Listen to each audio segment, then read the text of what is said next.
Tidak ada.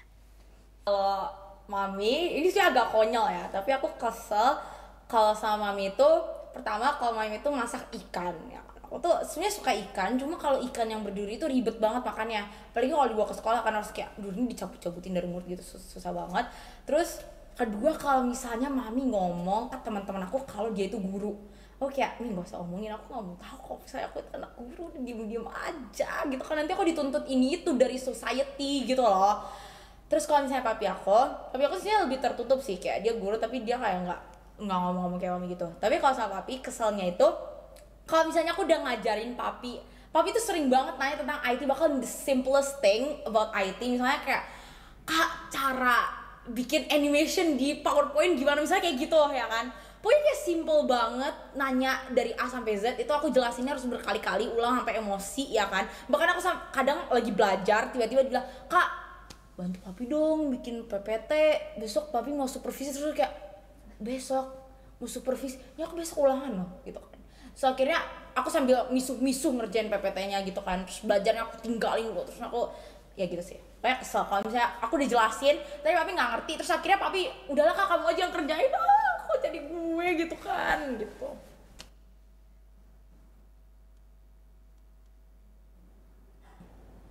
Kalau sama anak-anak, ketika minta maaf langsung memaafkan. Cuma kadang kalau sama suami masih ada egonya gitu, jadi masih lewat lah lebih dari sehari gitu, paling sehari gitu.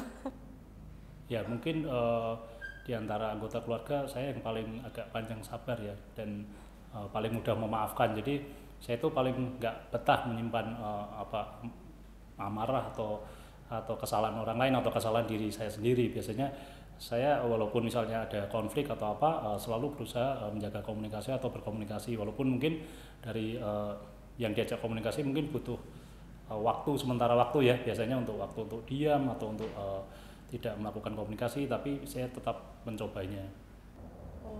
Aku maafin Albert buat bikin aku kesel, bikin aku sedih. Terus aku juga maafin papa, soalnya kadang-kadang papa juga bikin aku malas. Oke, berarti cepet ya.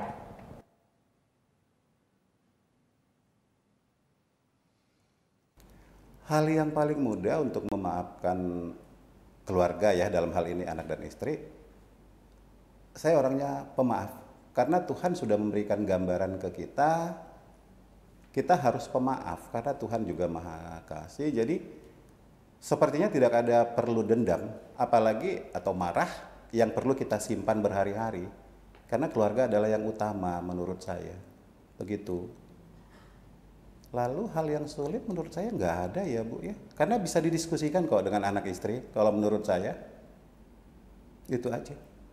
Kalau mudahnya sih kalau memang ada kesalahan ya, daripada dibawa berlarut-larut ya, kalau memang udah minta maaf ya kita saling memaafkan. Tapi kalau yang tadi katanya sulit ya, sulit itu kalau kesalahan itu diulang lagi, jadi kita sebel.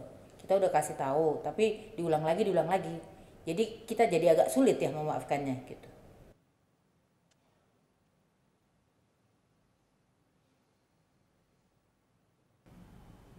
Tiap hari atau tiap malam biasanya kami memang ada mesbah keluarga, di mana setelah membaca satu ayat lalu kami ada sedikit pembahasan sedikit ya. Biasanya kami gantian antara saya dan istri, lalu minta pendapat anak-anak juga tentang hal tersebut, atau ada anak kami yang menanyakan ini maksudnya apa, itu apa. Dan setelah itu kami berdoa bersama-sama, mendoakan keluarga besar dan juga saling mendoakan satu sama yang lain. Terakhir sih Malam hari. Malam hari, berarti kemarin, tadi malam.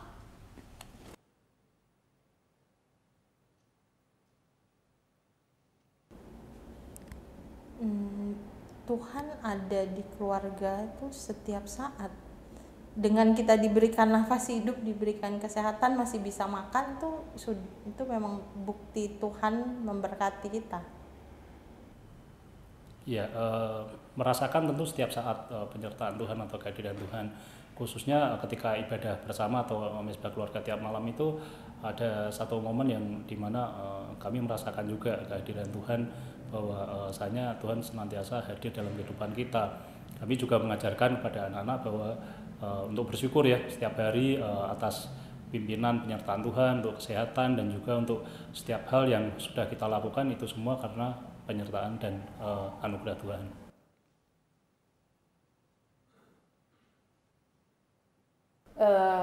Dengan berdoa itu yang menjadi perubahan itu ya, saya menjadi semakin percaya diri lah terutama ya, karena saya percaya dimanapun saya berada pasti Tuhan akan melindungi dalam keadaan apapun, dalam waktu apapun. Pasti Tuhan melindungi dengan doa bersama itu. Jadi semakin meyakinkan kita ya kepada Tuhan gitu. Perubahan yang saya dapatkan di kantor, kita merasa ciptaan Tuhan yang paling kecil, sehingga kita tidak ngomong sembarangan dengan rekan kerja, karena kalau saya berprinsip, saya harus hati-hati bertingkah, berkata, dan berbuat. Karena saya berprinsip, orang-orang di sekitar saya pasti orang-orang yang lebih hebat dari saya. Sehingga saya sangat menjaga perasaan orang dari perkataan, tingkah laku, dan perbuatan saya.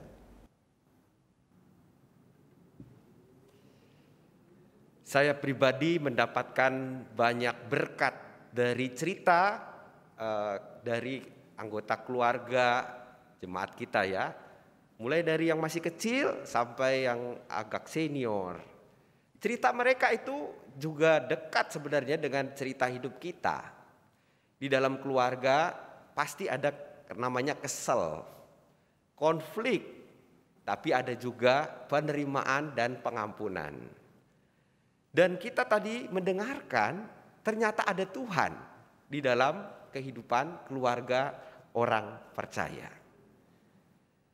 Ibu bapak saudara-saudari, pagi ini kita akan dididik oleh kasih Tuhan, oleh hikmat firman Tuhan, untuk menjadi keluarga yang memiliki kesatuan, bergumul bersama Allah. Menjadi satu tidak mudah. Tapi bukankah kehadiran kita itu karena persatuan juga dari mama papa kita? Bukankah juga kita saat ini hadir di dalam kehidupan berjemaat, kita mesti bersatu. Tetapi di dalam persatuan yang tidak mudah itu, setiap pergumulan, pertanyaannya adalah kita jalani bersama siapa? Dengan siapa? Bagaimana caranya? Penginjil Lukas menasihatkan kita supaya kita jangan menutup jalan Tuhan yang selalu bersedia mempengaruhi hidup kita menjadi semakin baik. Hati dan pikiran kita semestinya selalu terhubung dengan kasih Tuhan. Jangan sampai putus. Keep connected, istilah anak mudanya ya. Tuhan itu merancangkan yang baik buat kita. Tapi jujur, kita yang memilih menutup jalan kasih Tuhan itu.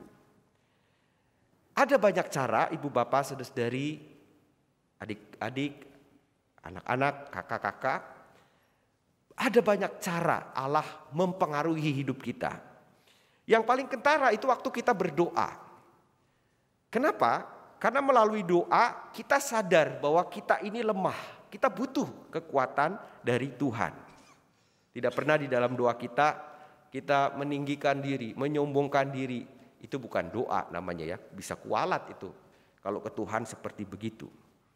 Kalau kita berdoa dengan permohonan yang tulus, kita memilih untuk merendah di hadapan Tuhan. Dan sadar enggak ibu bapak ya, di dalam kerendahan hati kita sadar kita ini lemah. Tapi di dalam kelemahan itulah justru kita sedang membuka pintu masuk bagi kuasa kasih Tuhan. Bagi nilai-nilai yang baik dari Tuhan mempengaruhi hidup kita. Makanya kalau di dalam kebaktian selalu sebelum kabar baik diberitakan ada pengakuan dosa. Supaya kita sadar, Tuhan saya memang lemah nih, saya gagal, saya masih cari jalan keluar nih. Tapi saya percaya pada Tuhan. Dengan begitu kita tidak menutup jalan kasih Tuhan yang mempengaruhi hidup kita. Nilai-nilai baik yang Tuhan berikan itu disertai dengan kekuatan keajaiban kasih-Nya. Mungkin kalau saya mengatakan nilai-nilai, Pak, saya juga bisa lihat nilai-nilai di Google banyak, di YouTube banyak. Ada pesan-pesan moral, ada psikolog yang memberitakan bagaimana cara-caranya, how to. Tetapi nilai-nilai yang baik dari Tuhan, nilai lebihnya adalah dilengkapi dengan kekuatan keajaiban kasih. Kita menjadi orang yang tidak cepat menyimpulkan keadaan. Utamanya waktu kita menghadapi permasalahan hidup. Kalau ibu bapak ditanya orang yang putus asa itu orang yang seperti apa? Orang yang cepat menyimpulkan, bukan? Putus asa, asanya harapannya putus. Karena begitu ada masalah, udah deh pasti kejadiannya begini. Dia mah udah gak bisa berubah. Hidupku memang dari dulu begini. Cepat nyimpulkan. Tetapi nilai-nilai baik dari Tuhan dengan keajaiban kasih-Nya membuat kita tidak cepat menyimpulkan. Kita ini menghadapi masalah memang. Dengan diri sendiri saja kita bisa bermasalah. Kepahitan ya, masa kecil yang tidak bahagia, kita disakiti. Kita bermasalah dengan diri kita sendiri ada. Apalagi dengan orang lain bisa. Saya itu berkeluarga itu 5 ya, kakak beradik saya bungsu. Dan itu kan kami keluar dari perut yang sama ya, perut mama saya gitu. Tapi kita semua beda-beda, beda tingginya, beda berat badannya, itu fisik. Terus apalagi model cara waktu lagi marahnya beda. Model waktu nyelesain masalahnya beda, itu satu keluarga. Dan di dalam keragaman itu kita berupaya. Bagaimana ini caranya? Nilai-nilai baik dari Tuhan, kebaikan Tuhan akan membuat kita tidak cepat menyimpulkan. Pikiran dan hati kita diubahkan dengan kuasa-Nya yang ajaib. Jadi ibu bapak kita jangan berpikir kenapa saya mesti bersatu, kenapa mesti begini. Itulah kenyataan kehidupan. Kita memang beragam, kita berbeda. Kakak adik yang sekandung pun modelnya beda-beda. Hakim yang lalim di dalam kisah Injil hari ini dikisahkan akhirnya membantu ibu janda yang terus saja minta tolong. Padahal ini lalim, ibu bapak tahu ya, ibu bapak saudari. Lalim itu nggak bagus deh. Nah, alasan si hakim ini menolong memang egois dan jelek banget. Yaitu dia tidak mau disusahkan. Hakim ini nggak takut Tuhan. Mungkin karena merasa diri dia itulah Tuhan ya. Kan ular dulu menggoda ya Adam dan Hawa. Kamu makan buah itu, kamu jadi sama seperti Allah. Ketika saya membaca hakim ini tidak takut pada Allah, diceritakan begitu ya. Lalu dia juga bilang, aku ini tidak takut Allah. Hati-hati ibu bapak ya. Itu si ular dulu kala menggoda manusia begitu. Dan bukankah dosa adalah pada saat seorang merasa diri sama seperti Allah. Sebagai seorang hakim yang memutus perkara, ia dapat menyelesaikan banyak hal karena dia hakim, dia punya kuasa. Makanya mungkin dia tidak peduli kepada orang lain. Karena dia melihat orang lain yang butuh dirinya. Dan bukankah kita melihat pola-pola ini di dalam konflik-konflik kita juga? Dia dulu dong, dia yang salah. Nah, lalu kita melupakan suara-suara ajaib dari Allah, dari firman Allah. Kita mengabaikan. Nah, apalagi biasanya orang-orang yang menghadap kepada hakim ini, orang-orang yang mengajukan perkara penting, perkara hidup mati. Tetapi uniknya kisah yang Tuhan Yesus angkat ini, karena si ibu janda ini terus-menerus tekun memohon kepada si hakim ini, akhirnya dia nyerah. Di dalam bahasa aslinya ini daripada babak belur ya. Sebab ini istilah di dalam perkelahian yang kalau matanya itu biru-biru begitu ya. Daripada aku biru-biru mataku gitu ya. Bukannya berarti benar-benar biru-biru, tapi daripada ibu ini menyusahkan terus, lebih baik dikabulkan saja.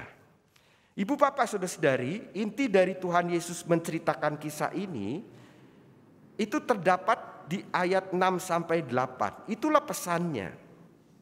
Kisah ini mirip dengan kisah si bendahara yang tidak jujur. Ibu bapak tahu ya, bendahara nggak jujur dipecat. Terus dia mikir, otaknya mikir, hatinya mikir. Aduh, aku suruh nyangkul nggak bisa, mengemis malu.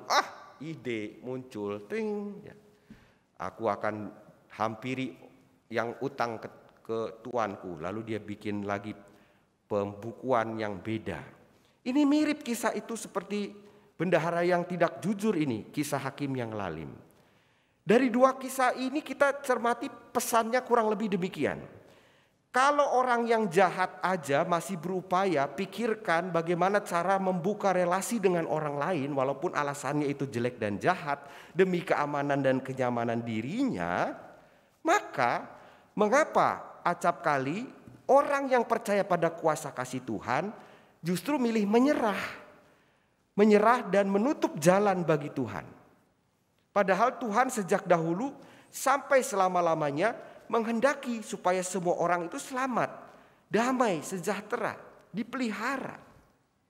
Rasul Paulus menasihatkan Timotius di dalam 2 Timotius 4 ayat 3 kenyataan ini. Kata Rasul Paulus kepada Timotius, karena akan datang waktunya Timotius, orang tidak dapat lagi terima ajaran sehat. Mereka kumpulkan guru-guru menurut kehendaknya untuk memuaskan keinginan telinganya. Jadi kisah yang diangkat Tuhan ini seolah-olah ingin nyindir. Lihat nih, orang yang jahat, yang gak takut Tuhan, yang gak peduli ke orang lain, itu akhirnya membuka relasi dengan si ibu ini. Nah, apalagi kita yang sungguh-sungguh telah mendapatkan bukti betapa Tuhan itu baik. Maka setelah mendengar kisah Injil ini kita patut merenungkan sungguh-sungguh pertanyaan penting yang Tuhan Yesus ajukan di ayat 8. Jika anak manusia itu datang, adakah ia mendapati iman di bumi? Artinya ada saat Tuhan sempurnakan karya pembaruan yang dikerjakan Tuhan bagi dunia ini dan isinya. Ada nanti ya.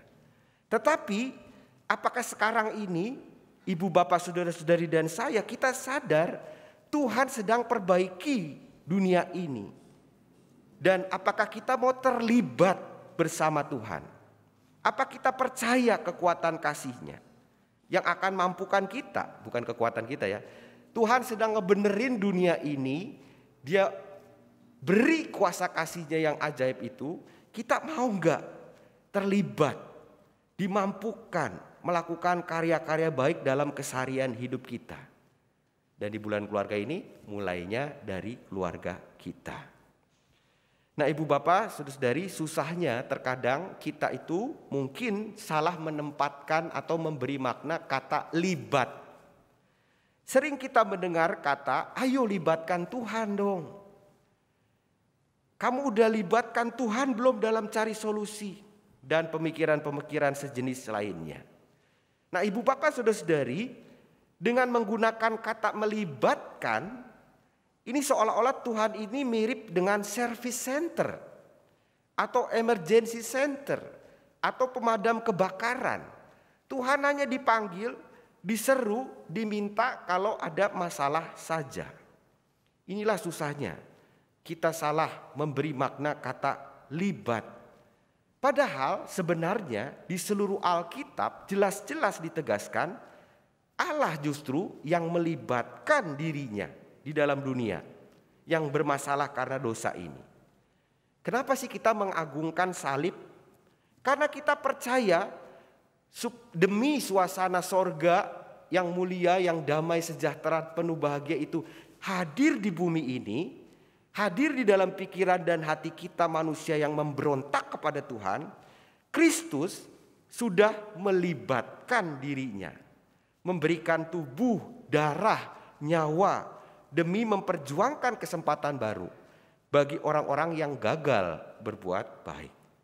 Jadi pengorbanan dan pengampunan yang Tuhan Yesus berikan itu bukti bahwa Allah kita itu, Allahnya orang Kristen, itu Allah yang berkenan melibatkan diri bagi masalah dosa-dosa kita.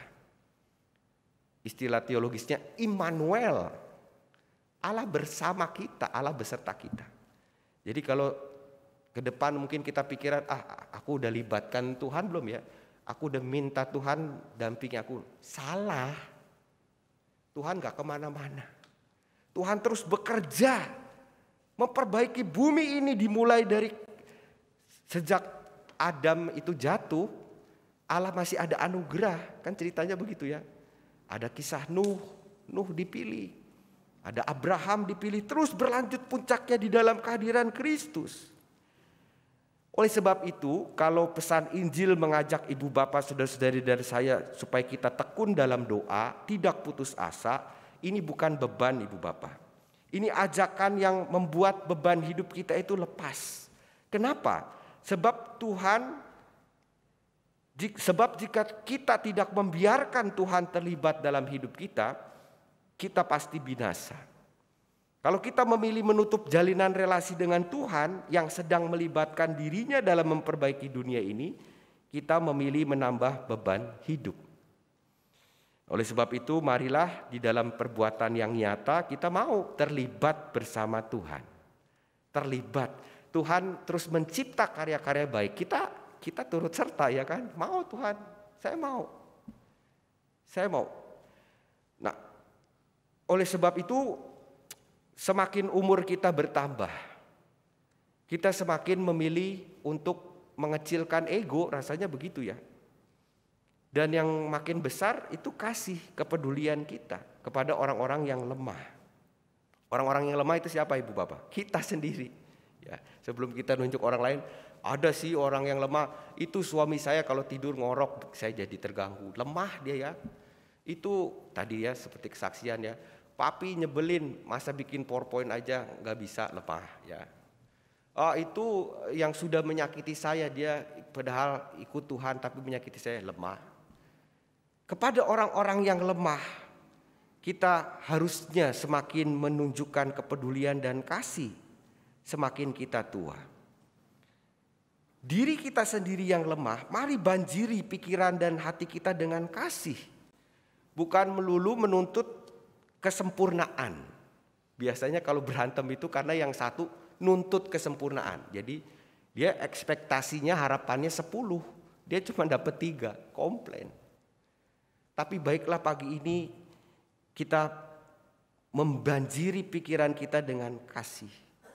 Sebab kalau bukan gak boleh nuntut kesempurnaan sih, Allah kita tuh senang kesempurnaan. Tapi tanpa kasih, tuntutan kepada kesempurnaan itu ujungnya pasti kecewa, benci, tambah lagi amarah berkepanjangan. Kenapa kok si dia ini ya seperti begitu? Di dalam doa-doa kita maka bukalah pikiran dan hati kita seluas-luasnya.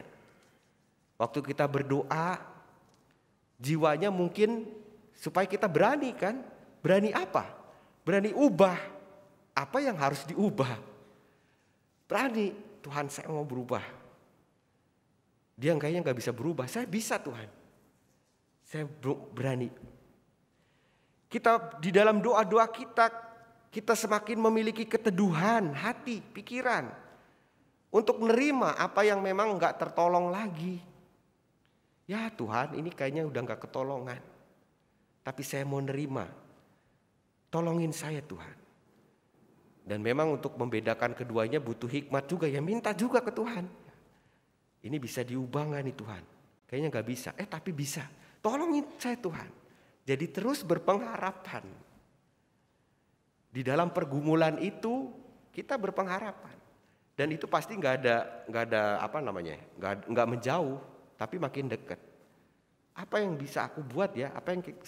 Nah masalahnya ketidakbersatuan itu terjadi pada saat yang satu itu menuntut yang lain tanpa memikirkan dirinya juga harus berubah. Setelah pikiran dan hati kita semakin dipenuhi oleh kuasa kasih Tuhan yang ajaib ibu bapak, maka percayalah kita itu lega kok terlibat aktif bersama Tuhan dalam proyek pembaruan Tuhan bagi dunia ini. Kita dikuatkan Tuhan memberikan kasih, memberikan kesempatan baru bagi orang-orang yang membuat emosi kita jadi negatif. Ini kata-kata saya tentang pengampunan. Pengampunan itu kita memberi kasih. Jadi memang kita mesti memberi kasih. Lupa sakit Pak, hati saya, dia yang duluan mulai. Ya memang pengampunan memberi kasih. Dan memberi kesempatan baru bagi orang yang sudah nyebelin, yang sudah membuat emosi negatif kita muncul. Kita bersedia kalau kuasa kasih Tuhan yang ajaib membanjiri pikiran dan hati kita. Kita tidak lama-lama pelihara emosi negatif, hanya membuat pikiran dan hati kita tertutup bagi kasih Tuhan. Kita bersyukur tadi ada saudara-saudara kita yang bersaksi malam berdoa bareng, karena mungkin seharian kesel-keselan. Bu Bapak di sini ada yang investasi sampah tapi di kamar tidur gitu, nggak ada ya. Ya sehari lah maksimal, 2 hari, waduh udah. Kalaupun investasinya itu di bank sampah, ada pengolahannya bagus. Memang itu harus dikelola ya. GKISU punya kan pengelolaan sampah. Bukankah emosi negatif kita juga harusnya jangan dipelihara lama-lama, dikelola.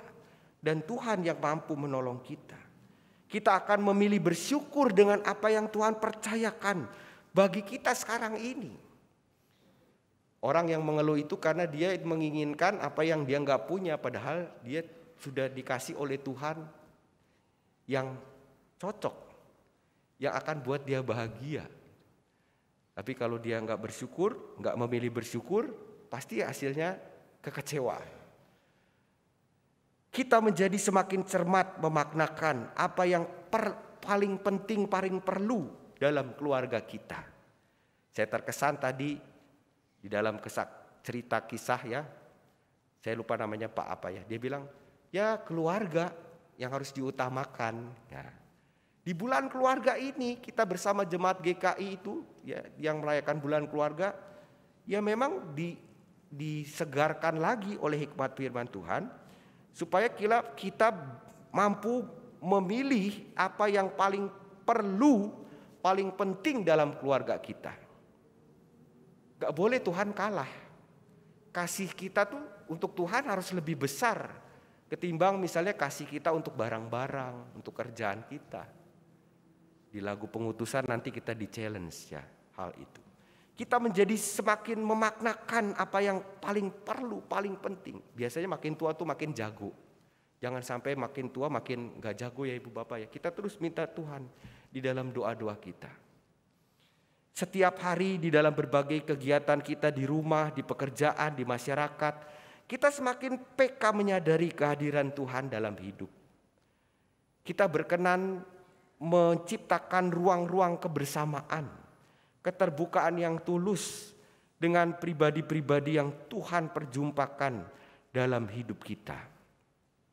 Setiap hari jadi kesempatan berharga bagi kita untuk saling memberi dan menerima pengaruh baik bagi orang lain. Manusia itu memang ya besi menajamkan besi. Coba deh tes kalau ibu bapak nggak suka jenis lagu tertentu. Tapi misalnya satu ketika harus satu kos, satu rumah dengan orang yang suka. Dia setel terus. Awalnya mungkin 3 bulan pertama, aduh aku seperti di neraka. 6 bulan dia mulai bersenandung. Setahun ya, dia mungkin udah nyanyi bareng. Karena manusia itu bisa cepat saling mempengaruhi. Maka ini menjadi kesempatan kita untuk dapat memberi, menerima pengaruh baik. Kita memberi pengaruh baik bagi orang lain, kita menerima pengaruh baik. Seperti yang dialami Yakub di Peniel, itu setiap pribadi itu ada jejak-jejak kasih Tuhan kok. Walaupun pribadi yang asing yang kita jumpai, Yakub itu di Peniel itu menjumpai makhluk sorgawi, Allah sendiri. Dia gak kenal. Tetapi di dalam pergumulan itu, di dalam kebersamaan, akhirnya dia terberkati. Namanya diganti, bukan si Yakub si penipu lagi. Mudah-mudahan ya kita mungkin ada yang punya nama baptis, ada yang mungkin yang gak ganti nama, nggak apa-apa juga, bukan berarti kita mesti ganti nama. Tapi bukankah perjalanan iman tuh menuntun kita untuk mengalami pembaruan, menerima pembaruan yang Tuhan sediakan. Dan pada akhirnya ibu bapak, dimulai dari keluarga kita itu menjadi pribadi-pribadi yang disadarkan Tuhan untuk menyadari bahwa Tuhan dekat. Dia selalu ada bersama dengan kita. Jangan katakan lagi, ayo libatkan Tuhan. Enggak, ayo terlibat bersama dengan Tuhan. Kita berjuang, bergumul di dalam masalah-masalah yang ada. Tetapi kita jalani bersama dengan Tuhan. Kita wujudkan kesatuan kasih yang akan berbuahkan damai sejahtera. Di Kejadian dulu kita terpisah dari kasih Tuhan gara-gara dosa.